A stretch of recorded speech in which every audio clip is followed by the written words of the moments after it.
You ask Tiger to solve. This deals with linear equations with one unknown. The final result is x equals 11 over 3. Let's solve it step by step.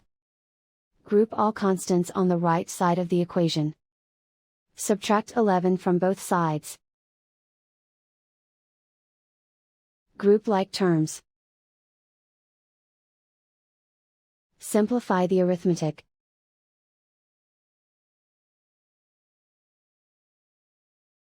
Isolate the x. Divide both sides by -3. Cancel out the negatives. Simplify the fraction. Cancel out the negatives. And so the final result is x equals 11 over 3.